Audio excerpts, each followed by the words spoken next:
Buenas y bienvenidos a todos. Encantado de estar haciéndole una nota a una mujer por primera vez.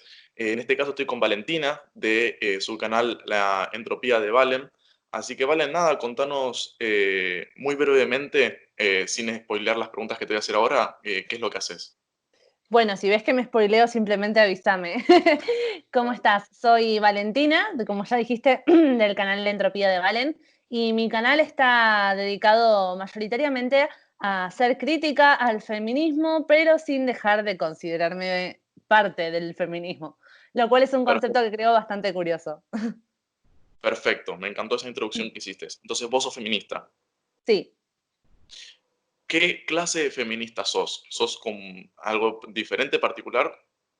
Sí, creería igualmente, no creo que ninguna feminista pueda estar de acuerdo en absolutamente todo con otra, ni siquiera, aunque luego quizás en el discurso pueda parecer que sí, pero yo creo que mi feminismo cae en lo que es el feminismo disidente, que se caracteriza sobre todo por estar en desacuerdo con los medios, no con los fines, en muchos casos, con respecto al feminismo hegemónico, que en general el que se nos ocurre cuando hablamos de feminismo hegemónico es el feminismo radical. Y yo, desde luego, me posiciono muy fuera de eso. Así que sí creo que una diferencia marcada está ahí. ¿Y desde cuándo vos optaste por tener, digamos, esta posición un poco más radicalizadora o más combativa, se puede decir de alguna manera? Combativa Bueno, respecto, digamos, a la normalidad del feminismo, ¿no? Porque el feminismo en sí es combativo. pues en realidad yo creo que desde que tengo memoria me considero feminista, pero porque nací en un núcleo familiar que de por sí está muy metido en cuestiones políticas. De hecho, siempre lo digo, yo tengo una familia muy de izquierdas, una familia peronista, mi mamá es feminista de toda la vida. Entonces realmente es como que ya tuve eso yo no daba lugar a la posibilidad de no ser feminista. Yo pensaba, si el feminismo es igualdad, entonces yo soy feminista, la lógica es muy simple.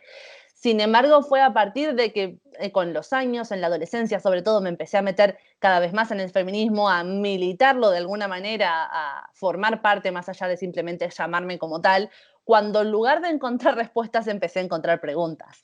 Entonces, cada vez, a cuanto más investigaba, más lagunas se encontraba y más necesidad surgía de alguna manera de encontrar cómo la solución, si se podría llamar de alguna manera, o encontrar por qué esto que a mí me sonaba tan ilógico de alguna manera podría tener algún sentido, solo que yo no estaba preparada, no estaba estudiada, y fue en realidad todo lo contrario. Me di cuenta de que había un montón de cosas dentro del feminismo que estamos acostumbrados a tomar como ciertas por dogma puramente, y que en realidad si nos vamos a la base de las cosas y las vemos y las estudiamos y reconocemos a los hechos, como algo que no pueden ofender porque es así, sencillamente, luego podemos ver si lo apuntamos para un lado, para otro, si se utiliza mal o bien, pero los hechos no ofenden. Entonces, fue a partir de ahí que empecé, en lugar de a simplemente leer y repetir un discurso, a cuestionarlo y a ver qué otras alternativas a ese discurso también había. A partir de tu capacidad de análisis, me gustaría que me digas, ¿qué significa actualmente en sentido real el feminismo? ¿Qué es realmente más allá de sus fines y lo que aspira a ser? Bueno, hoy en día te podría decir si estamos poniendo el foco en lo que es el feminismo hegemónico, desde luego ya podríamos siempre irnos a las excepciones y siempre buscar aquellos feministas que salen de la norma, pero en realidad si queremos hablar de feminismo, es imposible hablar de feminismo sin Te hablar de... interrumpo. Sí, ¿A qué le claro. llamas, a qué le llamas feminismo hegemónico? El feminismo hegemónico es a lo que yo llamo el feminismo que a todo el mundo se nos viene a la cabeza cuando escuchamos el feminismo hoy en día. No se nos vienen a la cabeza madres o abuelas que han salido adelante solas, no se nos viene en la cabeza una científica, no se nos viene en la cabeza una mujer de las Fuerzas Armadas, no se nos viene en la cabeza quizás muchas cosas que podrían de alguna manera representar los ideales del feminismo. Lo que se nos viene a la cabeza, lamentablemente, es un grupo de personas con un nivel de resentimiento súper alto en muchos casos, eh, que en realidad las ves ahí por un motivo más de pertenencia a un grupo, de sentir que están aportando algo, que están haciendo algo bueno, que en realidad porque simplemente sus conclusiones coincidieron ahí y se hicieron un grupo. Es decir, primero van por el grupo y luego por las conclusiones, y no la inversa. Entonces, así es como yo definiría lo que entendemos por feminismo hegemónico. Y por lo que te estaba preguntando antes de qué es realmente el feminismo actualmente. Pues lo que es realmente es un poco esto mismo, el feminismo hegemónico es el que tiene mayor, bueno, la hegemonía, valga la redundancia, pero lo caracterizó justamente por no reunirse en función de una lucha concreta, unas ideas concretas que te juntan al final, que quieras con, no, con otra gente que piensa similar a vos, sino al revés, de si yo ya tengo el dogma definido en mi cabeza de yo soy feminista y el feminismo busca la igualdad, cualquier cosa que luego a partir de ahí diga el feminismo, lo vamos a ver como es algo que está buscando la igualdad y nada más y no lo estamos haciendo en el camino inverso. Quiero decir, quizás tranquilamente por el simple hecho de asumir algo como feminismo y feminismo igual bueno y feminismo igual igualdad, en muchos casos terminamos cayendo en que hay muchísimas cosas que hoy en día se intentan ponerles la carátula de feminismo, pero que al final son arrebatos a los derechos más principales y más fundamentales con el que deberíamos contar por el simple hecho de ser personas y por ser individuos. Y todo eso terminamos pasándolo como algo positivo, por algo que amplían derechos en lugar de recortarlos, solo porque viene de la mano del feminismo o de una feminista. Y ahí me parece que estamos cayendo en el error fundamental. Recién lo dijiste, te me adelantaste una pregunta, así que estás cambiando los planes del lugar, pero te voy a preguntar ahora, ¿el feminismo busca igualdad o superioridad? Bueno, el feminismo, según definiciones, busca igualdad, pero ¿hasta qué punto? Porque la definición del feminismo, ¿cuál es? ¿Es la que está en el diccionario? ¿Es la que daban las teóricas feministas del sufragismo? ¿Qué es el feminismo? Porque definiciones lo habrás visto vos también, Luciano, que hay para todos los gustos y de todos los colores. Yo creo que el feminismo es una forma de abogar por la igualdad, pero desde el lugar de la mujer, es una postura que en sí misma excluye. ¿No debería Entonces, no debería llamarse humanismo entonces? sí, para mí sí. Si quisiéramos tener un movimiento que hablara por todo el mundo, debería llamarse humanismo, desde luego. Y ojo, así como me considero feminista, me considero masculinista, que es otro movimiento social que está muy instaurado, que tiene sus bases, tiene su teoría, tiene sus teóricos. No es una cosa que nos hemos inventado de un día para otro tampoco.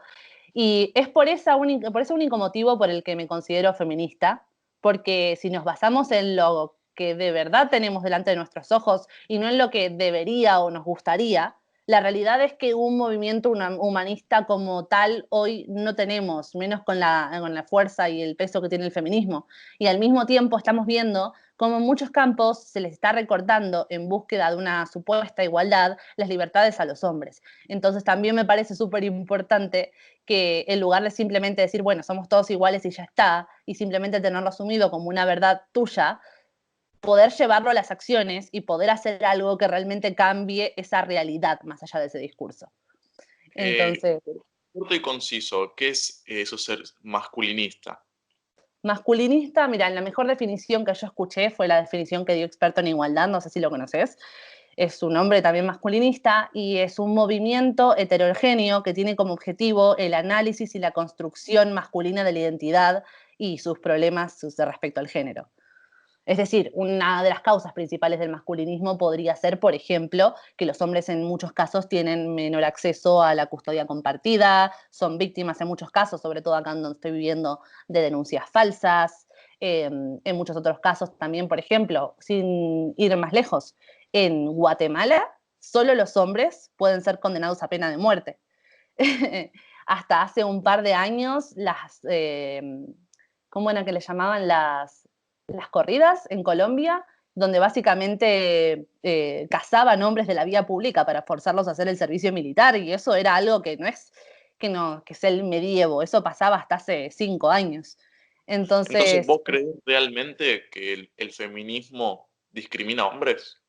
sí, Sí. sí, sí, te lo digo aún considerándome feminista. O sea, sería necio negar que el feminismo tiene una visión excluyente. El feminismo, quieran negarlo o no, se está centrando sobre todo y se centra históricamente en las problemáticas de las mujeres. Porque hubo un momento de la historia donde no se les tenían permitidos derechos básicos y desde luego en ese momento sí que eran esos derechos los que tenían que equiparar, pero eso pasó hace mucho, mucho tiempo y hoy no nos encontramos en esa situación. Entonces, hasta que se pueda conseguir una unión real de ambas partes para desarrollar un movimiento humanista que luche por los derechos de todos, para mí sigue siendo necesario tanto un feminismo como un masculinismo que creo que debería crecer e ir en aumento.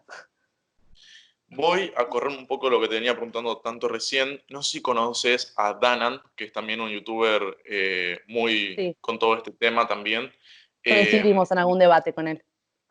lo voy a citar y te voy a preguntar, ¿el género es una construcción social? Bueno, de alguna manera creería que sí, pero no es independiente del sexo biológico. Creo que yo soy, bueno, si te vas a ir dando cuenta durante la entrevista, Luciano, yo soy la mujer de los puntos medios. Yo siempre encuentro que al final no es ni una cosa ni la otra, sino una combinación de ambas.